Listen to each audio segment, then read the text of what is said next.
ایک ایسا پہاڑ جہاں ہمیشہ اندھیرا رہتا ہے، جہاں چاند، سورج اور ستاروں کی روشنی پہنچ ہی نہیں پاتی۔ کچھ لوگوں کا خیال ہے کہ یہ پہاڑ جنات کی دنیا میں داخل ہونے کا دروازہ ہے، جبکہ کچھ لوگوں کا ماننا ہے کہ یہ پہاڑ سمندر کی گہرائیوں کے نیچے ہے۔ یہاں تک کہ کچھ لوگ تو اس پہاڑ کو قرآن مجید میں موجود سورہ کہف سے بھی جوڑتے ہیں۔ لہذا سوال یہ پیدا ہوتا ہے کہ آخر یہ کہاں ہے، اور کیا واقعی وہاں مافوق الفطرت مخلوقات موجود ہیں؟ یہ سب جاننے کے لیے اس ویڈیو کو آخر تک ضرور دیکھیے گا۔ پیارے دوستو، اس پہاڑ کو کوہ کہف یا جبل کہف کے نام سے بھی جانا جاتا ہے۔ یہ پہاڑ عربی اور ایرانی ثقافتوں میں ایک پراسرار پہاڑی ہے، اور اسے زمین کا بالکل آخری کنارہ سمجھا جاتا ہے، جہاں تک کوئی بھی پہنچ نہیں سکتا۔ مشرق وسطیٰ کی افسانوی داستانوں کے مطابق اس جگہ ایک عجیب الخلقت پرندہ موجود ہے، جو جسامت میں اتنا بڑا ہے کہ پورے ہاتھی کو اپنے پنجوں میں اٹھا سکتا ہے۔ جبکہ مشہور تاریخ دان الطبری کے مطابق اللہ تبارک و تعالی نے کہف پہاڑ کو دنیا کے گرد تخلیق فرمایا ہے، اور یہ تمام دنیا اس پہاڑ کے درمیان ایسے موجود ہے جیسے ایک انگلی میں انگوٹھی۔ کوئی انسان وہاں تک پہنچ نہیں سکتا، کیونکہ وہاں پہنچنے کے لیے 4 مہینے اندھیرے میں سفر کرنا پڑے گا۔ یہ وہ پہاڑ ہے جہاں نہ سورج ہے، نہ چاند، نہ ستارے، اور یہ پہاڑ انتہائی شوخ نیلے رنگ کا ہے، جس کی وجہ سے آسمان ہمیں نیلا نظر آتا ہے۔ یہ دراصل اسی پہاڑ کا عکس ہے، اور اگر یہ پہاڑ نیلا نہ ہوتا تو آسمان کا رنگ بھی نیلا نہ ہوتا۔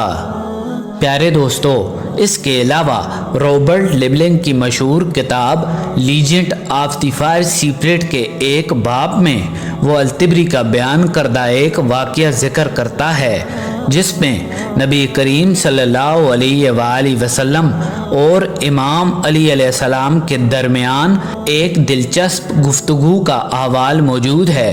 اس گفتگو میں نبی کریم صلی اللہ علیہ وآلہ وسلم نے 2 پراسرار شہروں اور ان کا کوہ کہف پہاڑ سے تعلق بیان فرمایا۔ آپ صلی اللہ علیہ وآلہ وسلم نے فرمایا کہ ایک شہر جابلکا ہے جو کہ مشرق میں ہے، اور دوسرا شہر جابلسا ہے جو کہ مغرب میں ہے، اور یہ دونوں شہر زمرد سے بنے ہیں۔ جس پر امام علی علیہ السلام نے سوال کیا کہ یا رسول اللہ، کیا یہ دونوں شہر ہماری دنیا میں موجود ہیں؟ تو نبی کریم صلی اللہ علیہ وآلہ وسلم نے فرمایا کہ یہ دونوں شہر مکمل تاریکی میں ہیں، اور یہ کہف پہاڑ سے ملے ہوئے ہیں۔ پھر آپ صلی اللہ علیہ وآلہ وسلم فرمانے لگے کہ ہر شہر کی نگرانی کے لیے ایک قلعہ موجود ہے، اور اس قلعے میں 1000 آدمی وہاں کی نگرانی کرتا ہے۔ آپ صلی اللہ علیہ وآلہ وسلم نے مزید فرمایا کہ دونوں شہروں میں موجود لوگ نہ آدم علیہ السلام کو جانتے ہیں اور نہ ہی ابلیس کو، یہاں تک کہ یہ لوگ چاند اور سورج کے بارے میں بھی نہیں جانتے کہ اللہ تبارک و تعالی نے چاند اور سورج کو بھی تخلیق فرمایا ہے۔ جو روشنی ان تک پہنچتی ہے وہ کہف پہاڑ کی روشنی ہے، اور وہاں موجود لوگ جڑی بوٹیاں کھاتے ہیں، اور ان کے بدن پر کوئی کپڑا نہیں ہوتا۔ امام علی علیہ السلام نے پوچھا کہ یا رسول اللہ، تو کیا وہ لوگ فرشتے ہیں؟ تو آپ صلی اللہ علیہ وآلہ وسلم نے جواب دیا کہ نہیں، وہ فرشتے نہیں، تاہم وہ اللہ تبارک و تعالیٰ کی فرما برداری بالکل فرشتوں کی طرح کرتے ہیں۔ ان شہروں میں سب مرد ہیں، اور وہاں کوئی عورت یا بچہ نہیں ہے۔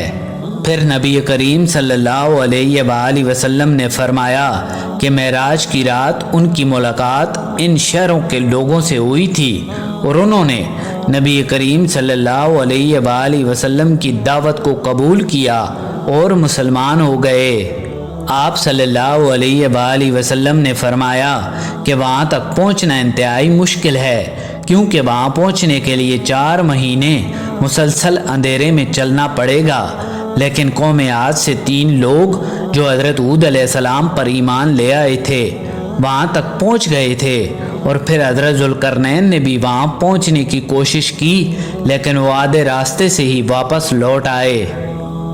پیارے دوستو، اسی طرح کچھ لوگوں کا خیال ہے کہ قاف پہاڑ میں جنات کی بادشاہت ہے، جس کا ذکر 10ویں صدی میں گزری مشہور اسلامی تنظیم اقوام صفا کی تحریروں میں ملتا ہے کہ نبی کریم صلی اللہ علیہ وآلہ وسلم معراج کی رات قاف کے پہاڑ کی طرف سفر پر نکلے اور وہاں موجود جنات کو اسلام کی دعوت دی، جنہوں نے نبی کریم صلی اللہ علیہ وآلہ وسلم کی اس دعوت کو قبول کیا اور اسلام میں داخل ہو گئے۔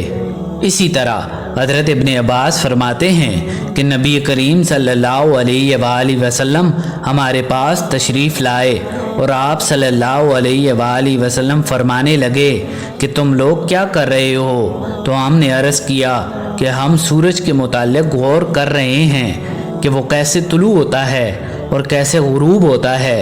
تو آپ صلی اللہ علیہ وآلہ وسلم نے فرمایا کہ تم لوگوں نے اچھا کیا، اسی طرح سے مخلوق میں فکر کرو، خالق میں فکر نہ کرنا، کیونکہ اللہ تبارک و تعالی جس کے لیے جو چاہتا ہے پیدا فرماتا ہے۔ اور تمہیں یہ سن کر تعجب ہوگا کہ کوہ کاف سے آگے 7 سمندر ہیں، ہر سمندر 500 سال سفر کرنے کے برابر طویل ہے، اور اس کے آگے 7 زمینیں ہیں جن کا نور ان کے باسیوں کے لیے چمکتا ہے، اور اس کوہ کاف کے آگے 70,000 مخلوقات ہیں جو اڑتی ہیں، جن کو اللہ تبارک و تعالی نے پرندوں کی شکل میں پیدا فرمایا، اور ان کے بچے پیدا ہوتے ہی اڑنے لگتے ہیں، اور یہ اپنی تسبیح کی ادائیگی میں ذرہ برابر بھی وقفہ نہیں کرتے۔ ان کا کھانا بھی ہوا ہے، ان کا پینا بھی ہوا ہے، ان کا لباس بھی ہوا ہے، ان کے برتن بھی ہوا ہیں۔ وہ یہ نہیں جانتے کہ اللہ تبارک و تعالی نے آدم علیہ السلام کو پیدا کیا، اور نہ ابلیس کو جانتے ہیں، اور نہ ہی ابلیس کی کسی اولاد کو جانتے ہیں۔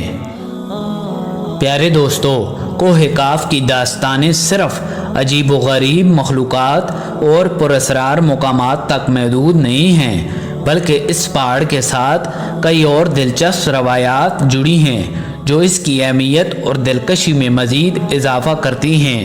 کہا جاتا ہے کہ کوہ کاف کے اندر کئی خفیہ دروازے اور راستے موجود ہیں جو دنیا کے دوسرے ایسے مقامات تک لے جاتے ہیں جن کا ذکر عام انسانی علم میں نہیں ملتا۔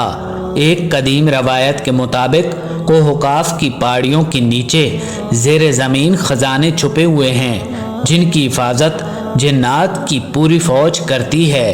یہ خزانے سونے، چاندی اور قیمتی پتھروں سے بھرے ہوئے ہیں، تاہم ان تک رسائی صرف انہی لوگوں کو ملتی ہے جو جادوئی یا روحانی طاقتوں کے حامل ہوں۔ ایک اور مشہور داستان کوہ کاف کے ساتھ جڑے پراسرار جادوگروں کی ہے۔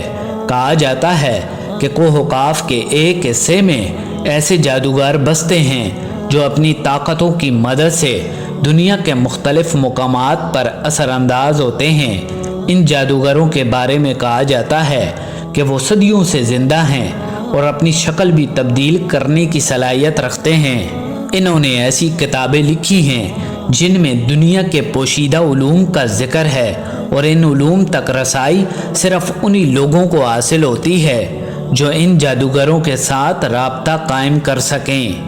یہ جادوگر پہاڑ کے اندر موجود ایک خفیہ شہر میں رہتے ہیں جسے عام آنکھوں سے نہیں دیکھا جا سکتا، اور وہاں کے قوانین اور زندگی کی صورتیں دنیاوی حقائق سے بالکل مختلف ہیں۔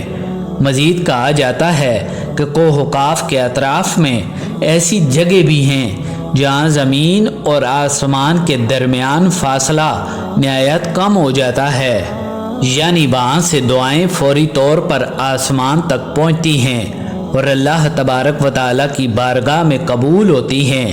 یہی وجہ ہے کہ بعض روحانی شخصیات اور اولیاء کرام اپنی عبادات کے لیے کوہ کاف کے نزدیک جا کر خلوت میں وقت گزارتے تھے تاکہ ان کی دعائیں جلد قبول ہوں اور وہ روحانی کمالات حاصل کر سکیں۔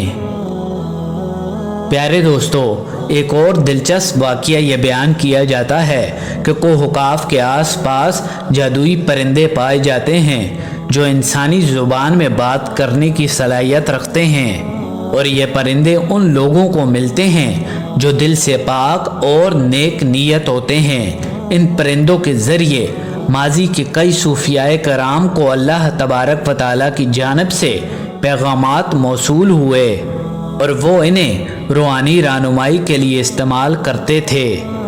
تاہم جو کچھ بھی ہماری اس زمین یا اس کائنات کے اندر موجود ہے، جو ابھی تک انسانی آنکھ اور انسانی علم سے پوشیدہ ہے، اس کا علم سوائے اللہ تبارک و تعالیٰ کے اور کسی کو نہیں ہو سکتا۔